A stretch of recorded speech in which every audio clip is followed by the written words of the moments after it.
Hey listeners, this is Daryl. And Taylor. And we have a great show for you today. We think it's all about the transfer window, everything that happened in the January transfer window.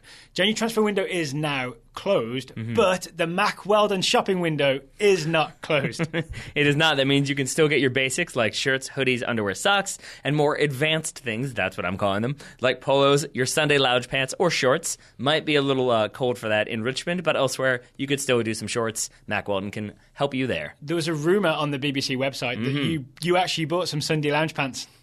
That's true. That is indeed true. They're very comfortable. It was on the sartorial gossip page. They're exception. They're not a thing I had ever thought of, which is essentially like formal sweatpants. I mean, they're really nice. They're very fancy looking, but they're as comfortable as sweatpants. So you basically, if you then have to go to the store and you don't want to wear your sweatpants to the store, you can because they look fancy.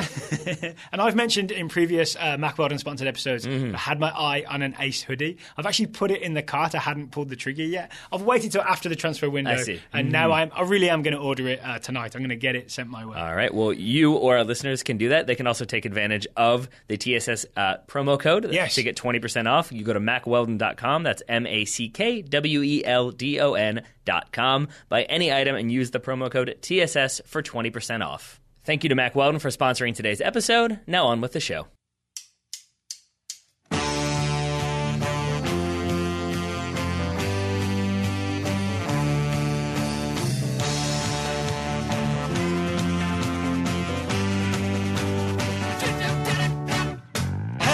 And welcome to Wednesday's Total Soccer Show. I am Daryl Grove, and sitting across the table from me is a man who's sneakier than a David Luiz free kick.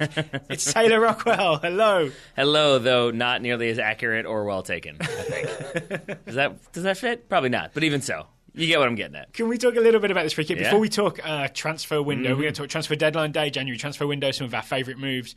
I want to talk about how sneaky this free kick was. It's pretty good. So it's essentially while the wall's being set up. Yeah, it's Chelsea Liverpool.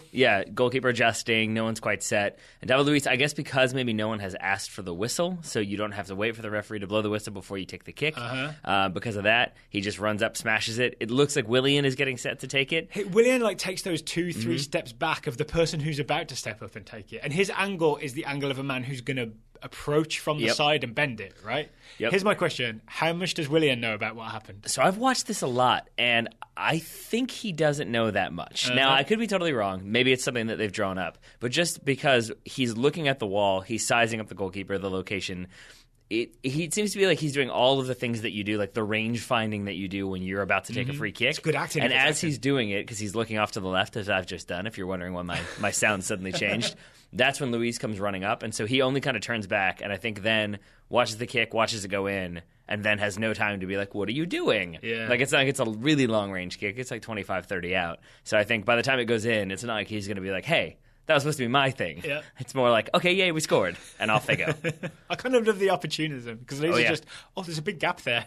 Oh, yeah. I'm going to put the ball there. Yeah, and it's because, I forget which goalkeeper it was for Liverpool. Either way. I think it was Mignolet. Not great. But he's basically going across to check to make sure that the wall has everything covered properly. Yeah, he's talking to him, right? He's gesturing it as well. And because it's out of position, but because I'm assuming that second whistle hasn't gone, or that whistle hasn't gone, that's why David Luiz can take it so cleanly and put it in. I believe it tings off the post, Ding. No less.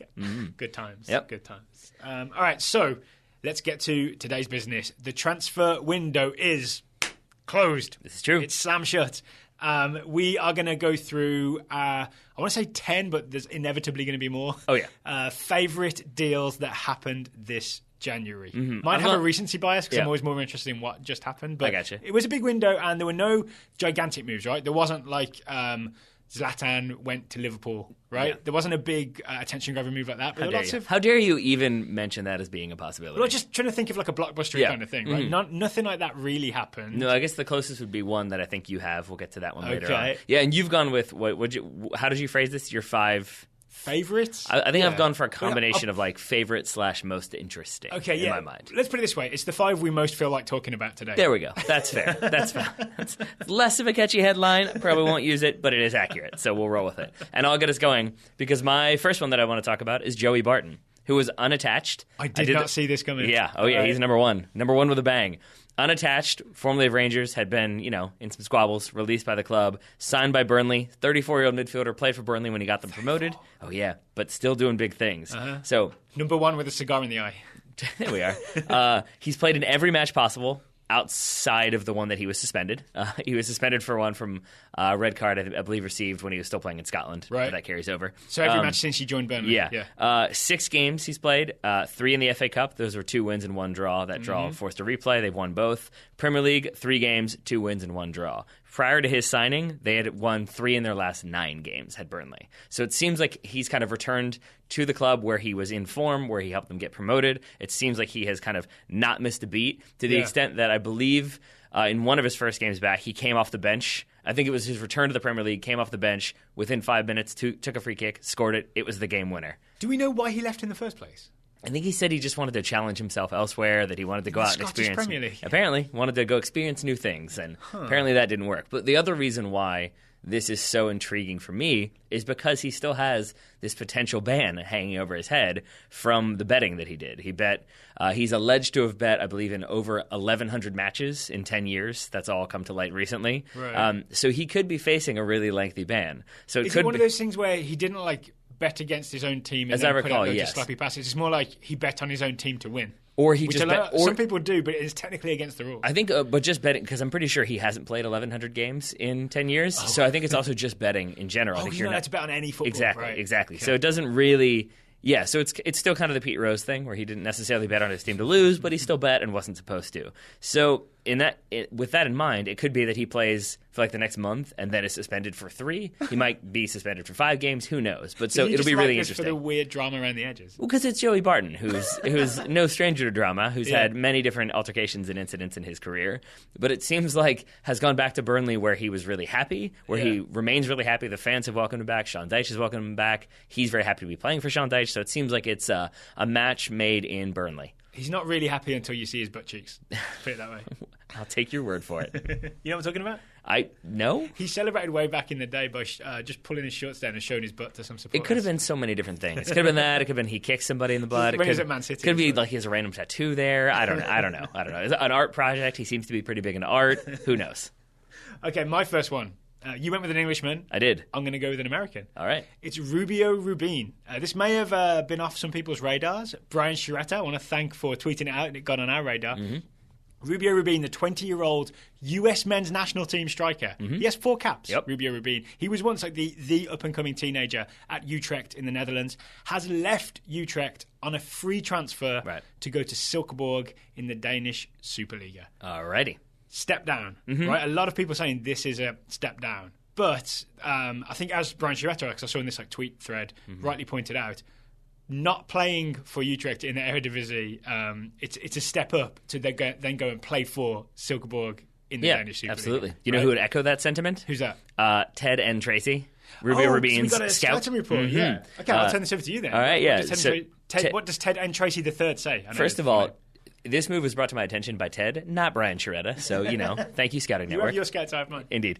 He says, Rubin began this season as a starter at Utrecht, but was given fewer and fewer minutes and failed to produce any goals. More recently, he's been on the bench without getting a single minute of playing time. So it's not surprising that Rubio was sold to Silkeborg IF, in the Danish Superliga. His contract will run through the remainder of this season. That's interesting because I did some research. Rubin's contract with Utrecht went until 2018. So this is a shorter-term contract. And I think Rubin's essentially maybe gambling on this, being like, all right, I'm going to go make my mark in the Netherlands. In Denmark. And I'm going to get everything back on track. Because it could be either way, right? And I don't know how it's been reported. I don't know if you were able to find anything. I was not. That I don't know if that's they said, we'll give you 6 months, we'll see what you can do, or we'll give you to the end of the season, or if that was him saying, I'm going to go there, I'm going to tear it up. I don't want a contract longer than that so that I'm then free to decide what I want to do with my career. I will bet, because Silkeborg just came up, right? They finished, as Ted said, they finished in the second, I think, in the second division, or first in the second division. I can't remember. It was in the notes. They got promoted. They got promoted. That's what I'm going for.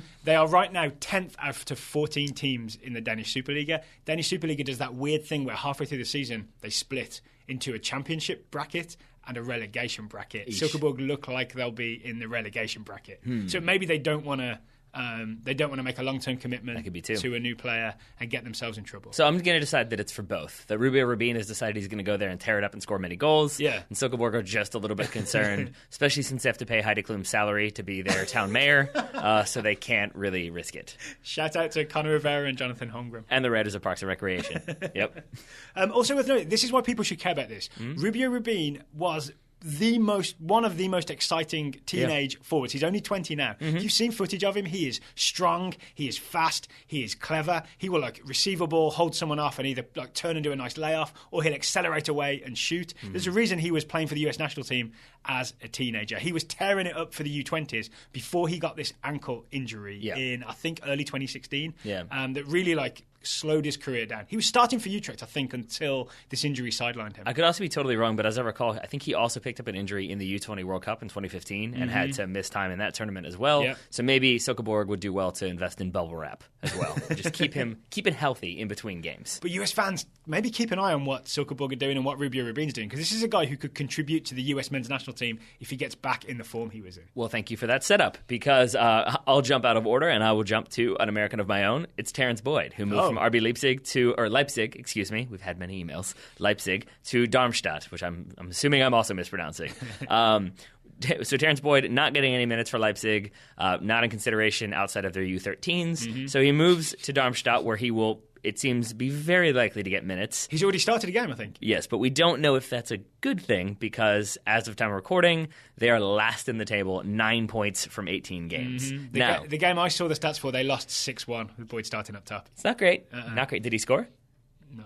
Okay. Well, here's the reason why I think there is a little bit of reason for optimism. Now, yes, they have the fewest goals in the league at present, 12. The most against, 36, which naturally means that they have the worst goal difference at negative 24. But if you look at their activity, so this summer they signed a couple different strikers and a few other players, basically, like a couple midfielders, a couple defenders. And they've kind of done this weird like-for-like replacement. So a lot of other midfielders have been shipped out, and they've brought in more midfielders in this window. Right. Same thing for defenders. They have shipped a hockey line change in an attempt to avoid relegation. A little bit. And so this winter they brought in Sidney Sam, who's more of a winger than he is an attacker. From Schalke. And they brought in Terrence Boyd. They got rid of a couple midfielders, and also Victor Obina, who's a forward who they brought in this summer. So it seems like they're trying to figure out what will work. And with that in mind, basically the forward that they have brought in, the person who it seems like they're looking to get them out of this relegation battle, is Terrence Boyd. So I think he is going to get consistent minutes. It's a bold move, Cotton. It is, but I think he's going to get those minutes, and I think that's what it takes to start getting goals. Yes, you may get off to a flying start, but it is about consistency and how you blend in with that team. And just given the fact that it seems like he is kind of their hope for getting goals, I feel like he should be a little more optimistic and a little more comfortable. And again, if you're an American fan, Terrence Boyd is kind of outside of Alan Gordon, I want to say, he's the best option for a full-on big target forward that the US could possibly have. Chris Wondolowski would like a word with you. He's not so targeted. Yeah, I know what you mean. You know what I'm saying? If we wanted to have that option of let's bring this big guy off the bench and he's going to win loads of headers and be an aerial threat, Terrence Boyd is that guy. And if he's starting in the Bundesliga, Bruce Arena has to be like, maybe. Yeah. Right? I've got Alan Gordon's phone number, but this guy looks good. And it's worth pointing out that I think they're only 7 points off of, I think, so there's 18 teams in the Bundesliga. I think they're only 7 points off of 14th place. And then it's also worth remembering that only 2 teams get automatically relegated in the Bundesliga. One has that relegation playoff. Yes. So really all it takes is finishing not in the bottom 2 to stay up, theoretically. And it gives us another team to kind of root for in Germany, right? Yeah, I think the goal should be to have an American on every single Bundesliga team, and we seem to be well on our way.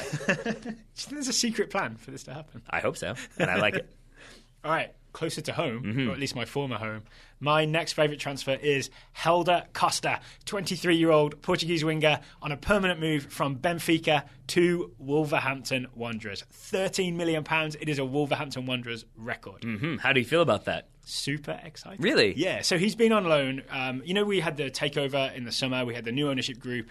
I had a person tell me about it, yep. And Wolves started signing all these Portuguese players on loan, and it really did not work out. Things were really messy. The only bright spot of all those Portuguese players coming in was Helder Costa. He was out on the wing doing crazy dribbly runs. If you saw the Liverpool FA Cup game, he didn't score, but he sort of dribbled from one end of the field to the other. I think young Ben Woodburn just got a little poke tackle right at the end. He scored a great goal against QPR that was called Messi-esque on Reddit soccer, which, as we all know, is the ultimate authority on what is Messi-esque and what is not. So I'm just excited that finally one of these crazy George Mendes-related moves for Benfica B players has paid off. So I have questions for you. Oh, yeah? So my first one would be, I'm a Manchester United fan. I think a lot of other fans who have kind of gotten into soccer over the past 5, 10, however many years, probably chose their teams and probably chose larger teams or Premier League teams. For you, and so maybe that makes it, and I bring that up only to say that I feel like so for a lot of people, spending big money or spending a fair amount of money is a fairly common thing. This is Wolves' club record, and was it like easily. £13 million? Yeah, £13 million. Which isn't. I mean, that's like I'm about to talk about Memphis Depay. That is his initial transfer was $31 million. So that's not even half one Memphis. Right. So my question is though, like, do you see that as a positive that Wolves are spending, or is it sort of weird for you that all of a sudden your club in the Championship is forking out a lot of money? I mean, it's kind of what we were all excited about when the new Chinese ownership group took over, because we were promised, like, all right, now you're going to be a bit of a spending club. That's it. Okay. But then that didn't quite happen. It was a lot of loan moves, right? Yeah. So, but this is finally kind of what we were hoping for. This is the one big money transfer move. Especially, I think they did it because he was on loan, but I know a lot of other teams, or I've read a lot of other teams, we're kind of looking at him thinking, hey, he could maybe do a job for us, and maybe we'll come in for him in the summer when his loan expires or something like that. So they spent the money to make sure that Helder Costa was that makes secured sense for the long term. But it's interesting to hear, because I've always wondered about how people feel about like an owner coming in. I mean, I had it happen with Man United and the Glazers, but again, it's still a very wealthy club becoming a still wealthy club. For you, it's interesting to hear, like, because I was wondering if there was any sort of like, I don't love that all of a sudden there's this money. Like, it's great that we can buy players, but it's kind of against what the club has done in the past. So it sounds like it's the reality. So you're willing to be okay with it as long as it means that maybe Wolves get better. Will you permit me a slightly dangerous metaphor? Oh, boy. I think of this kind of like, I don't like the new ownership group. I don't like the way they've done things. I don't like only signing George Mendes players. I have a feeling I know where this is going. The constant turnover of players. This new regime's kind of been like the Trump presidency, where I don't like what's going on. But this one move would be like if Donald Trump signed an executive order saying, all podcasts now get a guaranteed government income of $1 million each. You'd have to be like, oh, you're terrible, but that's kind of good. Right? The Helder Costa move feels that way. Is that I don't like anything they've done, but signing this guy was the right move. Pretty sure really we'd be the biggest sellouts ever if that were the case. Oh, yeah. No, it would be non-negotiable, this executive order. It would just be deposited into your account. There's nothing you could do about it. Yeah. Well, okay. But my next question for you... It's unlikely. I don't think it's top of Bannon's list. It doesn't seem like it is, no. So my next question for you then is, with that in mind, not so much the Trump thing as the record signing thing, it's been a while since we've had like a Wolves update, especially since, I mean, they knocked out Liverpool in the FA Cup. They sure did. So, and we didn't really even talk about that. So I did, just not on the show. That's true. So you bring in Paul Lambert as your manager. You knock Liverpool out of the FA Cup. You're signing people like Helder Costa, so you have maybe a little more stability. What are your expectations for the remainder of the season? Do you think there's a chance that it's promotion playoffs? Do you think it's automatic promotion? Or are you going to be happy with a strong team for the next season? I think we're going to avoid relegation. Really? We're not even that... I can't remember the exact number. It might be like we're only 7 or 10 points clear of relegation right now. Right? And things are looking up. Just beat Barnsley this past week, beat Liverpool the weekend before that. So things are looking up, but I don't want to get overly optimistic because things got so bad that it was... we had to fire the manager. Walter Zenga had to go because results were so bad. So it's more like... Shocking, because he's, such a proven manager. I mean, if you measure it by number of clubs, yeah. True. It's just a case of, I think, things settling down, people realising, okay, Paul Lambert's the manager, this is how it's going to work, everyone get used to it, and then maybe next season we'll look at playoffs. And I want to apologise to listeners at this point, because I know that there's probably other podcasts and articles out there about like the most interesting best transfers, and I know it's just so stereotypical to go with Burnley, Leipzig, and Wolves as your like lead teams to discuss, and Silkeborg. I'm sure most transfer summaries begin with those four clubs. Sick of hearing about Silkeborg's transfer. I know, right? God. It's like every day. Well, then I'll take us in a larger direction. Okay. As I mentioned, another one that I thought was particularly interesting was the transfer of Memphis, not not saying his last name. From he doesn't want you to say it, right? Correct. Isn't that the deal? Yeah, I think he... Not I don't you know personally. Yeah, it's just me. Yeah, it's off limits to me only. It's like in... Here's a tiny reference for you. It's in Comedy Bang Bang where Sir Andrew Lloyd Webber changes what he wants to be called based on whatever he's called in that moment. Or no, that's Gary Marshall. Gary Marshall changes it. Either way, it's Paul F. Tompkins. To this point, it's Memphis who I believe still doesn't get along with his father, so he's just Memphis, moving from Manchester United to Lyon. And it's especially Lyon, not Leon. Very different clubs.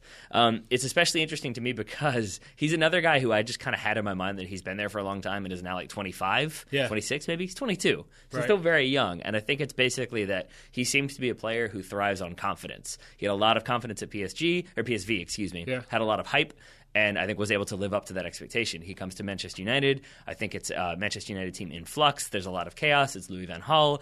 It's, I believe, in the same window as Angel Di Maria, or at least when he was leaving. So there's they both seemed like good signings at the time. Yeah, they did, and it just didn't work out. And so I think this move allows him, obviously, a fresh start, but it's in Ligue 1, which is far more competitive this season. But still, there are going to be opportunities for him to shred defenses and make highlight reels. And so I think if you look at the contract, Manchester United, I think, a little bit banking on that because there is a buyback clause.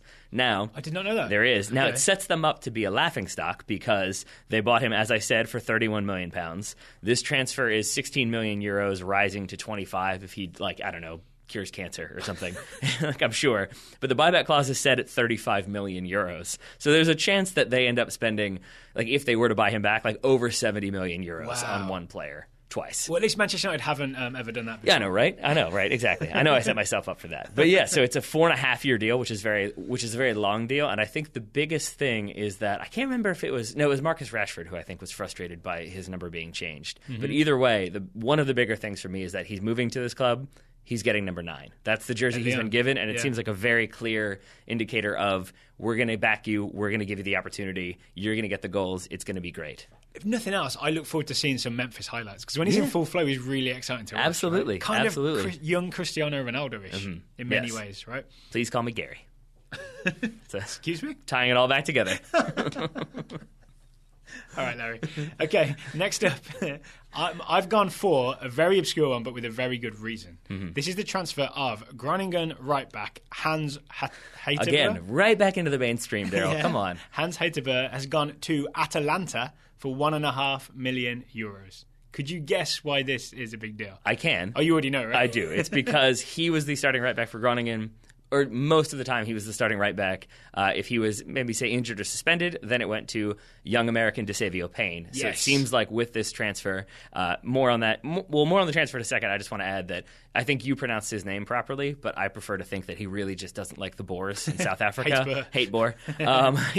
Or the De Boer brothers. Either way, with this transfer, it means that because they didn't bring anybody else in who can play right back, it probably points to DeSavio Payne getting that starting right back gig for Groningen. And again, I have to credit Brian Sciaretta. This is how I found out about this move. Otherwise, I wouldn't be looking at Groningen's coming and goings at fullback. I went and looked at their roster just to double check. There are no other right backs on the roster.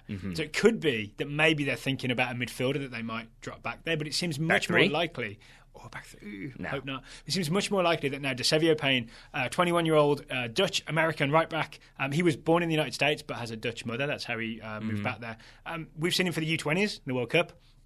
A couple of appearances for the U23. He's been really impressed by him. So to a 21-year-old American getting starting minutes in the Eredivisie at right back, that's going to be really exciting. And I'll say based on the little that I've been able to read in English about this move, because most of it is either in Italian since he moved to Atalanta or in Dutch, it does sound like a sort of strategy within Groningen of you sell your more expensive players, you kind of promote from within because you back your youngsters to perform, and it seems like that's kind of it, that they've got an offer, they wanted to make that money, they sold that player, they're backing the youngster who just happens to be American. Yeah, and maybe Thomas Rongen, scout for the US, will then be able to go and keep an eye on him. I'd be okay with that, yeah. I think, and as I recall, he's the one who was born here and lived here for 1 year and then moved. Born in North Carolina and then moved to the Netherlands. South Carolina. My research says. There we are.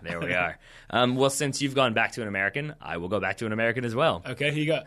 Emerson Hyndman. Oh, yes. I was going to mention this with the Joey Barton move. That in some ways, Joey Barton leaving Rangers opened up a midfield slot. It makes me wonder. And here we go. Yeah, and here we are, because in comes Emerson Hyndman from Bournemouth to Rangers on loan for the season. 20-year-old American midfielder. We've talked about him a couple times on the show. I believe I called him the future of the US men's national team. You sure did. Yeah. Which is, again, I've got 3 tweets so far with people showing me the goal today against Hearts. I know. Saying future of the US men's national team. Yes, so as you just mentioned there, 2 games so far for Rangers because they did have that winter break. 2 games, 107 minutes total because the first appearance was as a substitute. Okay. 1 goal, 1 assist. Not bad, especially since that goal was, I think as you said off air when we watched it together, it spoke to the confidence he has to just come in and it's a spilled it's a corner that comes in. The keeper doesn't really handle it. He spills it into the box. Emerson Hyndman runs through. There's still because it's a corner, 18 players maybe in front of him. Yeah, so he has a mess of players right in front of him, and he just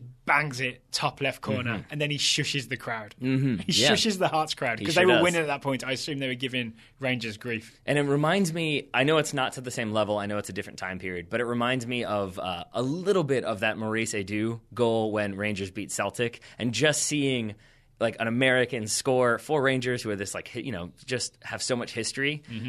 Celtic fans, you can make the jokes you want now about current Rangers, but whatever. Or whether they have that history or not. Yeah, and it's cool to see another American come in, and it just seems like have such an impact that all the tweets I've seen are sign him up. We love this kid. He's so great. It's a lot of people really enjoying what he's doing. That's the positive. The only tiny little negative, I will say, is that it makes you wonder just a tiny bit about Gideon Saladem. Because he didn't do the same.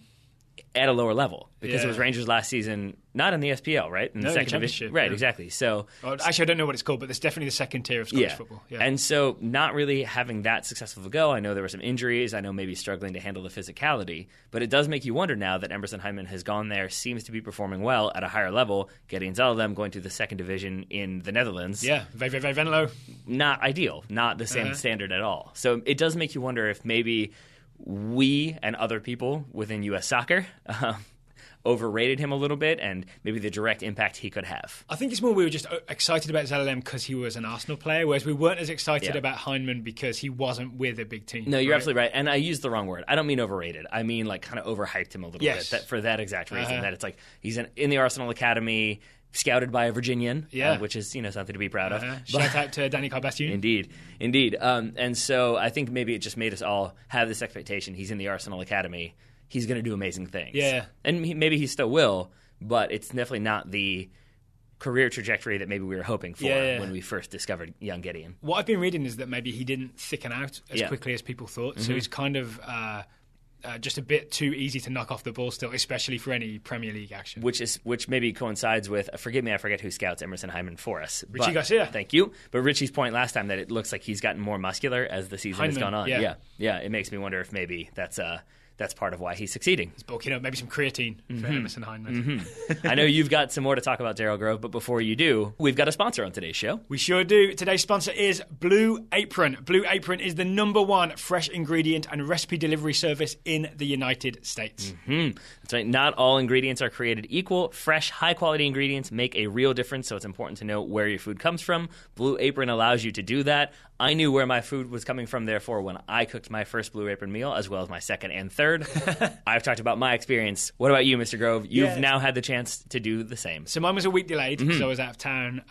So I was curious about how it came. So I want to describe to people the experience. Essentially, it's one big box, right? It's refrigerated. There were like really sturdy ice packs in there because I left it in there for when it stayed cold. And essentially, it looks like sort of space-age foil wrapping that's then keeping all the produce in there refrigerated, right? Okay, so, and I did it. This is silly, but I'm very proud of myself for following the recipe instructions and getting it right. And the thing I made looked exactly like the picture, which is really exciting when that happens, right? Happens. So that's really helpful. I'll also say this. I think the last one I made for like my wife's lunch and my lunch for the next day, and it was after I'd recorded the episode of The Goalmouth that I was responsible for, which meant that it was very late at night, so I was maybe not as focused as I should have been. But that's why you have the Blue Apron checklist, where you can go through and like tick the box when you've done the thing, so you kind of keep track of where you are. Because I have a habit of consistently losing my place within the recipe, and then I have to like read the whole thing and forget what I've already done, and something's boiling and I'm wasting time. Blue Apron eliminates that problem. So mine was lemon bucatelli pasta, which is many things that I had never thought of doing before, including zesting a lemon. Right, so never done that. They sent me a Maya lemon, which I didn't know was a different thing, but apparently it's like a more citrusy, orangey type lemon. Ooh, you're learning things. Did you know what that was before? I had no idea. I only know that Valencia are juice oranges because Principal Skinner yells that when he gets fired. That's all I got.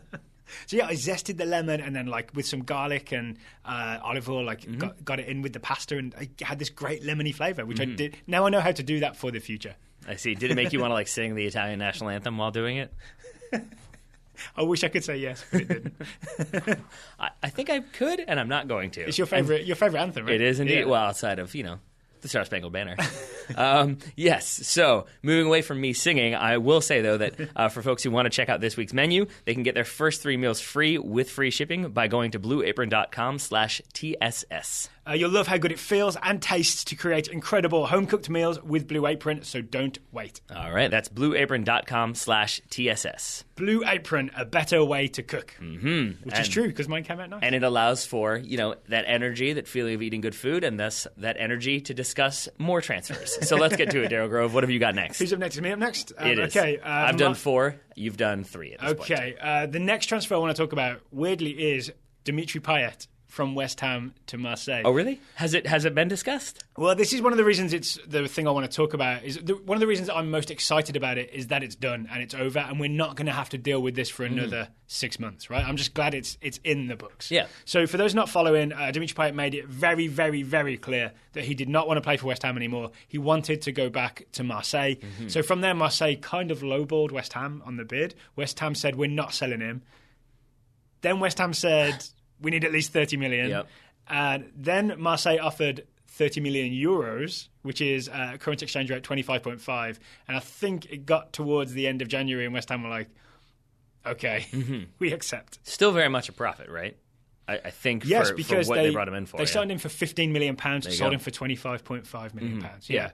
So that's good, but Yeah. maybe not in terms of signing what a person who some people would consider to be one of like the best players in the world. Right. Yeah, and that's the other thing. We talked earlier about high-profile transfers. Weirdly, this may be the most high-profile. I think so. Yeah? Because even though it's, with all due respect, it's only West Ham that he's leaving. He's not leaving like Arsenal, Chelsea, Liverpool, whatever. He obviously has that high profile from a wonderful 2015-16 season in the Premier League, from a really impressive Euro 2016 campaign, right? Oh, yeah. But I got looking into this. Turns out he never really wanted to leave Marseille in the first place. Interesting. From what I understand, he entertained the idea of going to West Ham as a way, originally in 2015, as a way of maybe getting Marseille to up his wages. It was kind of a negotiation tactic. Yeah. But there was a different ownership group at Marseille at the time who were a lot more frugal than the current ownership group, so they kind of let him go because they wanted the £15 million. That makes sense. Right? Now, did you know this? Marseille's owned, or at least majority owned, by an American called I had heard that as well. Frank McCourt.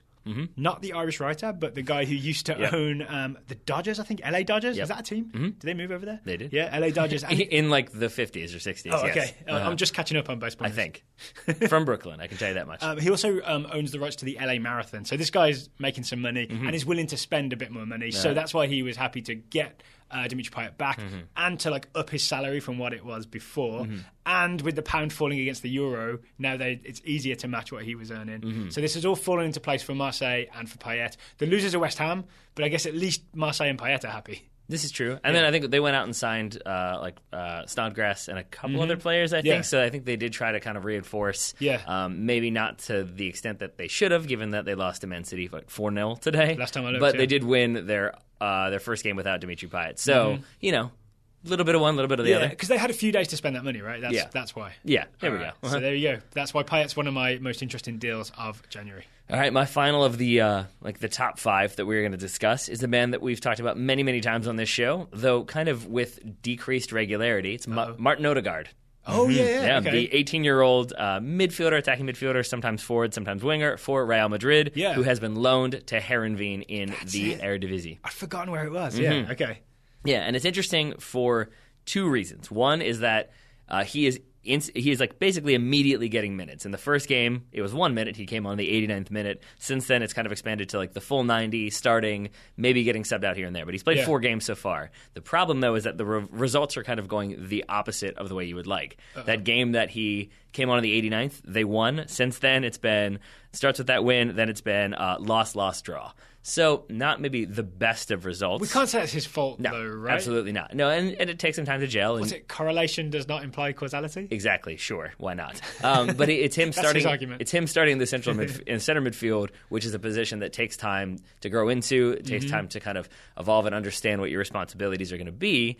And I think it's especially interesting because Heerenveen remain 4th on the table. That said, they're I think like 18 points off top. So challenging for Champions League, maybe a little bit unlikely. I think they're 10 points off the third-place team, which is PSV. So maybe staying in Europa League area and then improving next season will be important because that loan is 18 months. That's the other component. So he's got all of next season. Yeah, exactly. So it seems like it's a move to get him maybe a little bit closer to home. He is from Norway.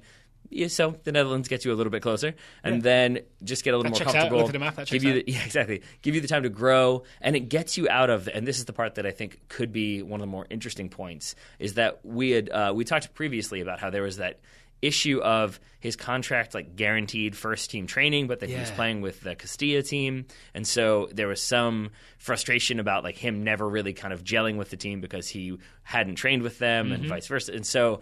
It seems like maybe this is an attempt to get him away from Madrid, to give him time to get gel. Out of the fishbowl, basically, right? Exactly. Gel, get used to a new club, kind of build your confidence, build your skill, and then potentially return in 18 months a fresher, happier, 18 months older player. And I look forward to it. I'm thinking either later this year or next season, you'll start seeing, like on Reddit, for example, or on Twitter, you'll start seeing Martin Odegaard highlights. I think he'll start doing crazy things in the Eredivisie. Sounds like a plan. Your 5th biggest one? My 5th is a Brazilian, Wallace with one L, moving from Grêmio to Hamburg. It's been reported around 9 million euros. I'm kind of excited because this is Bobby Wood's team, Hamburg. And I think Hamburg needed a defensive midfielder. And if you've seen a bit of Wallace in action, he is 6'2", only 21, 6'2", and all strength and power. So much like he's got skill. Like I've seen him take a ball out of the air like with his chest. It looks like he's got pretty smooth control. But I've seen him do this thing where he goes past people by just sheer force. So it's not like a move and a dribble. He just strides past people. So he's pretty tall. He's pretty confident. Does he have the capability to go missing though? Because I'm worried that Hamburg manager D'Angelo Barksdale might find himself screaming, "Where's Wallace at?" You're welcome. You're welcome. Nobody said thank you for that. You're welcome out there, listeners. Even though I'm sure you also are not saying thank you. But I'm also thinking, like, if we watch Bobby Wood in the Bundesliga for Hamburg, who were not doing well, right? This is, I should have mentioned this is an attempt to avoid relegation. This is a signing, like, we need some midfield toughness. This guy did it. He did it in the Olympics for Brazil. Brazil, in the Olympics, they failed to win their first 2 games because Wallace wasn't in the team. They put him in the team. They won their next 4, I believe, and took gold at the Olympics. Correlation does imply causation. And this one feels a little bit to me like that move where, like, 2 years from now, it's going to be like, oh, this club actually had the opportunity. Like, it's going to be some Premier League club had the opportunity to sign him way back when he was Arsenal. When he was small. Yeah, exactly. And now they're signing him for 40 million pounds or euros or whatever it might be. Because it does feel like he's got that potential to be a big impact in the Bundesliga, grow, develop, and then somebody comes in and says, oh yeah, this guy's really good, and he starts for Brazil. Let's get him in. And speaking of Odegaard, this to me is one of those perfect stepping stone moves, right? You go to a sort of lower Bundesliga team. It's not Real Madrid. It's somewhere where you're going to start, you're going to play, you're going to impress, you're going to learn, you're going to grow. I don't know if he's getting any taller, but he'll grow as a person and as a player. So you say, speaking of Odegaard, as in Odegaard did the opposite? Yeah, he went too high. He went too high too fast, right? Whereas Wallace has gone, sort of a good level where you challenge yourself, but you're also not up against Luka Modric and Cristiano Ronaldo for starting minutes. Which is why we don't call Wallace the Norwegian Icarus. Right, exactly, yeah. So I'm hoping to see him win some balls, stride past a couple of players, put a through ball through for Bobby Wood to run onto and score. And then, I'm also thinking this is one of those stories where we'll hear about him in 2 years or so. He'll be like linked with the Premier League or Bayern Munich or somebody. I think so. That seems to be the case for a lot of big name Bundesliga players. So we've done our top 5. I know you have some other ones that you probably want to talk about. I do as well. It's really hard to choose, right? I've got some less detailed notes on the others that I was interested about. One that I think almost made my list, was Alexander Isak, the new Dortmund signing. Yeah. The new Zlatan, as I made fun of in the goalmouth. But he's another youngster, I believe, 17 or 18, coming into a Dortmund team that has lots of youngsters in it already. So I think somebody made the joke of I appreciate that Dortmund are stocking the Bayern Munich team of the future, but it does seem like they're continuing to have that dedication towards dedication towards bringing in young, really exciting players and then developing them the Dortmund way. Yeah. Isak seems like another candidate in that line. Yeah. All right. You mentioned the goalmouth. I just want to tell people it's Taylor's goalmouth in the morning. If you're listening to this show right now, go find the goalmouth on iTunes or however else you listen to podcasts. Click subscribe. You'll get Taylor's episode. You'll get all Thursday morning's news. All right. That's way to hype it up, big guy. Way to hype it up. I want to get people listening to the goalmouth. All right. I like it. It's going to be 7 minutes of just me talking about Manchester United. I hope you're ready. Be more on the Memphis move. Yeah. It will not be that, I promise. The guy I've got is Eduardo Vargas, leaving Hoffenheim in Germany to go to Tigres in Liga MX. Do you mean dystopian cyberpunk? Yes. Vargas? Yes. Yeah. He's the guy with, I think, a Nike tattoo. I'm right? pretty sure. So what interests me is Vargas is the guy that scored 4 goals for Chile against Mexico in the Copa America Centenario. Yep. In that 7-0 when he scored 4 of those 7 goals. And it feels like, so he wasn't getting too many minutes at Hoffenheim, but he looks like a really lively player. I feel like someone in Mexico is like, oh, he's good. We should keep an eye on him. And then you let the sort of the flamey PR part of it, because he probably wasn't going to be too popular, right? If he went immediately after the Copa America. So now that some of that burn has died down, now it's safe for Vargas to come over, play for Tigres. It's the opposite of that the Korean player in the 2002 World Cup who is dropped by his Serie A team for having the audacity to help eliminate Italy. Yeah, it's the opposite of that. They're like, we should bring him in, help us get better. He also might be of the Air Jordan tattoo. I can't remember if it's Nike or Air Jordan or both. Could be both. Someone will let us know. I'm sure somebody will. Maybe Vargas. Who knows? And you got any others that you were interested in? Yeah, I mean, I think you have a fondness for Alan Halilovic, so I did want to mention that also we both. Hamburg, and I think we probably did a preview on the Bundesliga. We talked, or at least on the coming season. Oh, he was going to light it up and have all kinds of assists for Bobby Wood. Yeah, instead he's moved to Las Palmas in La Liga on loan, so maybe not lighting it up in the Bundesliga quite as much as we would have thought. We still don't know what happened, do we? There's obviously some sort of disagreement with the coach, because Halilovic looks a real player. He sure does. Also, Robert Snodgrass, I already mentioned that one, moving from Hull to West Ham. And then I think one that, again, similar to Memphis, it has kind of a personal connection for me as a Man United fan, is that Morgan Schneiderlin move from United to Everton, because it just seems like he was very much a victim of wrong place, wrong time. That I think he's a very good player. I think in another situation, if there hadn't been so much turmoil and so much turnover and new managers, I think he would be doing just fine with a club like Manchester United or bigger. And so I think Everton have got a steal there and a good player who is probably going to replace Gareth Barry long term and continue to do big things. I think of Schneiderlin as a really important part of a well-functioning machine, right? Whereas probably what Man United needed was more like a Pogba. Yeah, you know what I'm saying? Yeah, I think so. Or like a game breaker. That said, a strong defensive midfielder who can win balls in the air is never a bad thing when it comes to the Premier League. I'm sure he'll do great at Everton. I'm wondering if his girlfriend will be transferred from one Adidas store to the other. I'm pretty sure she continued to work in. It was either Man United shop or the Adidas shop. It was one or the other. So we'll see what happens. You can travel from Manchester to. You could. I'm sure she could file for a transfer. All right. So Mamadou Sakho has gone on loan from Liverpool to Crystal Palace. In some ways, this was the late drama at the end of the transfer window that I saw. Was would Liverpool let Mamadou Sakho go, or would they just stick him in the under 23s forever?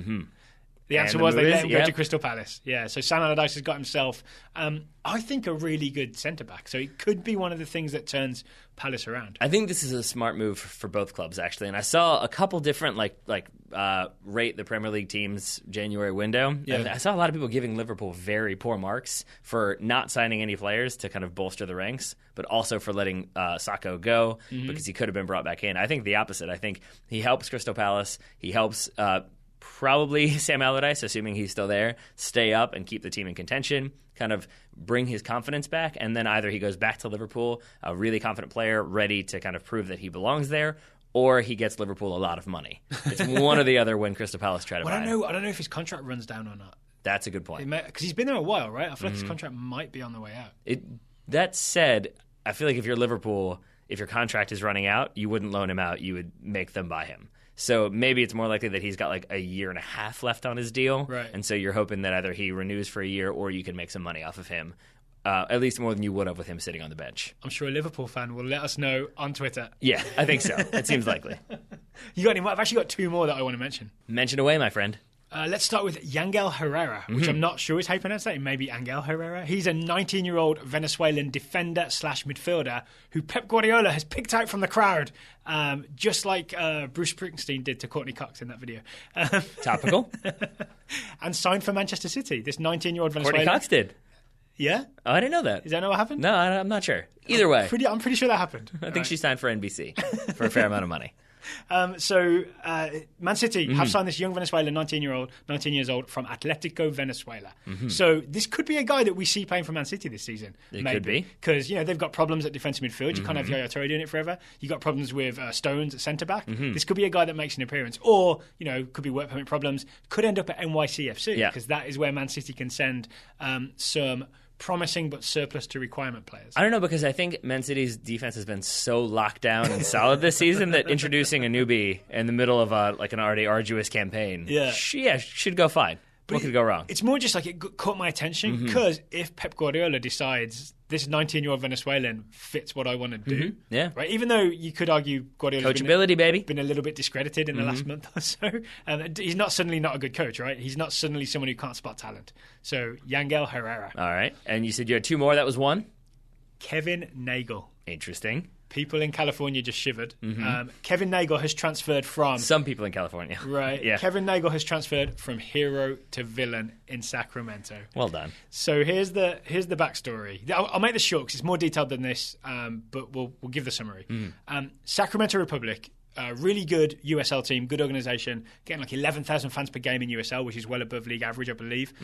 Made it very clear they wanted to make a bid to be an MLS expansion team. Okay, Kevin Nagel, businessman, comes on board. I think buys either a good percentage of the club or like a controlling stake. Gets approval for a stadium to be built in the city, and is part of taking the bid to Major League Soccer. Deadline day was yesterday. If you heard Golmouth, you'd know that it was MLS bid deadline day. Submitted the bid. Turns out afterwards, in his Sacramento MLS bid, there was no mention of Sacramento Republic. Right. Which essentially means he's used the established fan base and club as a springboard for just the concept of Sacramento MLS without actually bringing the club along with him. Right. And so then I saw his clarification statement that I released earlier today. Was it convincing? What? Was it convincing? No, it was more of the we very much hope that we can work together in partnership to make something happen, which prompted a lot of responses from people of if you really wanted that, why didn't you include them in the bid? Yeah. So it seems like maybe it's still sort of I'm sorry, I'm not sorry, seems to have been the apology clarification statement. So, Sacramento fans obviously not happy. There's a big debate about whether to even support this bid if you're a Sacramento soccer fan, right? Because you maybe want to hold on to that old team. The guy to follow on this is Evan Ream, who, this is where I saw the story, was on Evan Ream's Twitter. Evan Ream has been appearing all over the place, letting people know what's happening, keeping up to date with it. This is a story worth following in terms of the structure of American soccer. It's very interesting that this is even possible. Absolutely. So I'll take the first name, EVAN. REAM. There we are. All right. And in terms of people to follow, people to pay attention to, we've got a bunch more coming because it's time for the TSS Scouting Network. Hey! So we've got we've had a lot of scouting reports coming up recently, but we've gone with a theme of players who made transfer window moves, plus maybe some Americans as well. This is true. Because why not? All right. So let's start with, maybe not an American. Let's start with Carl Getz, who is probably an American, but scouting Zach Clough, who's decidedly not. He is a 21-year-old attacking midfielder / forward for Nottingham Forest. He is now. Young Zach Clough has moved from Bolton Wanderers to Nottingham Forest for £2.5 million. He leaves Bolton having scored 21 league goals in 59 appearances. It was a busy few days for Forest as they tried to shore up their attack by signing Clough, Scottish international Ross McCormick on loan, and US U23 winger Gaboli Aribi. How about that? Also at Forest, Eric Lehigh. So double Americans, a double dose, plus and some Clough for good measure. And a Clough at Nottingham Forest. Not a member of the famous family, but probably always pleasing for Forest fans to see a Clough. It probably allows them to bring back jerseys and scarves that say Clough on them. That's true. So there's that. You can save some money there. It's a cost-cutting measure. Up next, Taylor Williams is scouting James Weir, 21-year-old midfielder for Wigan on loan from Hull City. Taylor says Mr. Weir was loaned out to the Championship side Wigan on deadline day. This could be a good move for James, as it links him up with former boss Warren Joyce, who had named Weir captain when both were working with the Manchester United academy. So keep an eye on that name, James Weir. Joyce working as manager of the academy team. Weir working as more of a player. All right. Say. Next report comes from Willie Reed, scouting Jesus Vallejo, 21-year-old pronunciation. Thank you. 21-year-old Spanish center back for Eintracht Frankfurt on loan from Real Madrid. Vallejo has been exceeding expectations for Eintracht this season, as has the club, who are currently overachieving as they sit in third in the Bundesliga. Not bad. That would also be the club of Timmy Chandler, I do believe. So well done, Timmy. Fire the other day. Well done, Timmy. Well done, Jesus. However, says Willie, with Pepe planning to let his contract expire this summer and move to China, Real Madrid have decided to bring Vallejo back to fill in as their third-choice center back next season. He'll face stiff competition for playing time, with Nacho seemingly coming into his own, but with Ramos getting up there in years, Mr. Sergio Ramos that is, Willie imagines Vallejo could get regular playing time over the next year or so. So he's going to see out the season at Frankfurt, and then he'll be Real Madrid's third-choice centre-back next season. Yes, sir. Not bad for a 20-year-old. Not bad at all. Yeah. Unfortunately, Willie failed to mention Varane, who I believe is still there. So now I hear Nacho, Varane, and Sergio Ramos. So maybe maybe fourth, maybe third. Who knows? Could be second or first. Up next, Ryan Linduff is scouting Sergi Canos, the 19-year-old Spanish winger for now Brentford. A man who, Ryan says, has to be one of the most disappointing scoutees in the network. Sergi Canos has been sold to Brentford from Norwich. He spent most of the season with Norwich's under-23s, failed to find a spot with the Canaries. The move will reunite him with his former club, where he caught fire while on loan from Liverpool. Transfer also nets Liverpool $750,000 to spend on no one, since they are doing perfectly fine depth-wise. Did you say 750,000? I mean, I was just taking a breath. I see. Gotcha. It wasn't for dramatic effect.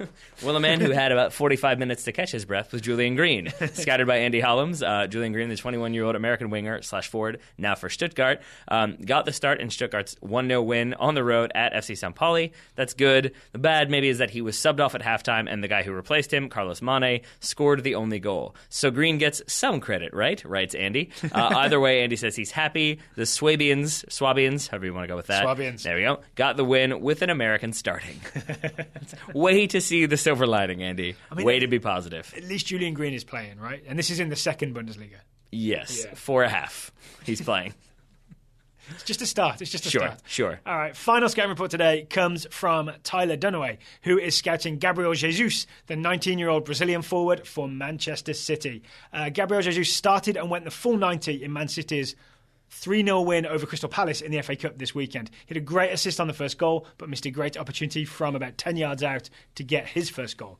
Instead, he had to wait until today for that honour. He started and went the full 90 in City's 4-0 smashing of West Ham and got an assist and a tap-in on an empty net. I've seen both his goals. And yeah, it's not bad. I like, though, that we both have read this report already, and we both paused for a second because we were like, no, they won 4-0, before realising that it was 3-0 this weekend, 4-0 today. Yeah. Man City back on track with Gabriel Jesus in the team. And Tyler Dunaway never having gotten off the track. That report came in as soon as that game was over. Yeah. On point is Mr. Dunaway. Good work. Good work. If you would like to join the Total Soccer Show Scouting Network and see if you can be even faster on the emails than Tyler Dunaway, you can go to totalsoccershow.com/subscribe. Subscribe at any level, and we will I always want to say we'll send you a player. That's not fair. We will assign you a player to scout. Sounds good. Yeah, I think sending a player could be tough. They've got some commitments right now. Yeah. Maybe in the summer. So it's totalsoccershow.com/subscribe. If you're still waiting on a player, send an email with the subject line "itchy feet." Even though Taylor doesn't like reading that phrase, it does let us know that you are waiting for your player and you would like him assigned right now. It does. It does indeed. I'll make my peace with it. All right, Taylor, we'll be back tomorrow. We're going to preview USA versus Jamaica Friday night in Chattanooga. We'll get in on that, and we'll answer some listener questions. That sound good? Sounds good. So that's what Thursday's show will be. Until then, Taylor Rockwell, thank you for taking the time to talk to me today. Right back at you, buddy. Listeners, thank you for listening, and we'll talk to you again tomorrow.